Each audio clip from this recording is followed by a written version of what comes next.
नमस्ते मैडम, ये है फिल्म के प्रोड्यूसर और हम हैं निर्देशक अरविंद दुबे। काजल जी, एज ए प्रोड्यूसर मैं पहली बार फिल्म बना रहा हूँ, इसलिए कुछ डिफरेंट करने की कोशिश कर रहा हूँ। गुड। फिल्म सोशल है बट सेक्स का जबरदस्त तड़का लगाया जी गया जी।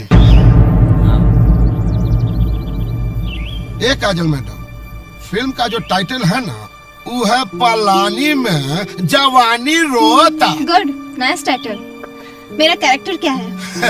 कैरेक्टर का क्या कहे मैडम, समझ लीजिए कि आप भोजपुरी की सनी लियोनी है। वाव, गुड। कॉस्ट्यूम डिजाइनर कौन है? ड्रेस की कोई टेंशन ही नहीं है मैम। फिल्म के ज्यादातर सीन्स में आप कलरफुल पैंटी ब्रा और आर पार दिखने वाली सिफोन की साड़ी में है।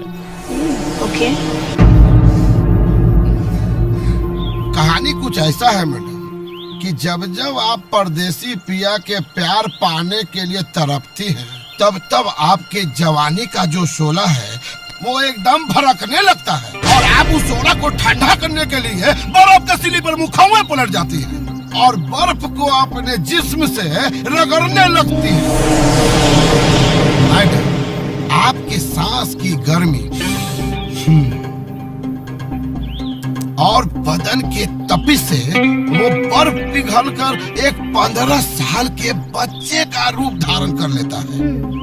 वो वही बच्चा है मैडम जो अपने फिल्म का हीरो है, जिसे विलन ने नंगा करके बर्फ के सिल्ली में जमा दिया था। कैमरा पुल बैक करके दिखाते हैं कि आप उसको अपनी बाहों में जकड़ लेती है। अचानक बच्चे को होश आता है, वो बचाओ बचाओ चिल्लाता है। आप भूखे शेरनी की तरह उसे अपने बाहों में दबोच लेते हैं। आप आनंद की ओर धीरे धीरे धीरे प्यार से बढ़ रही है। वो बच्चा चिल्ला रहा है, बचाओ बचाओ चिल्ला रहा है। आप आगे की ओर बढ़ रही है, वो चिल्ला रहा है, बचाओ। आप आनंद की ओर बढ़ रही है, वो बच्चा चिल्ला रहा है, बचाओ बचाओ बचाओ। और आप आनंद फिल्म बनाओ तरस रे कि अपन नाई बहन कराओ तरस आए जाके अपना माइया बहन का हीरो रख ला ना तो राजा। मैडम से बसती रही है। ऐसा नहीं लोगों के कारण है भोजपुरी सिनेमा बदनाम हो गया है। गंदा नाली का कीड़ा है, गंदगी ही सोचेगा। इनकरा मोहल्ले राजा, मैंने कहा आज हमको मत बोलिए आप। निकल जाओ यहाँ से, निकल जाओ यहाँ से। Just get lost, just get lost.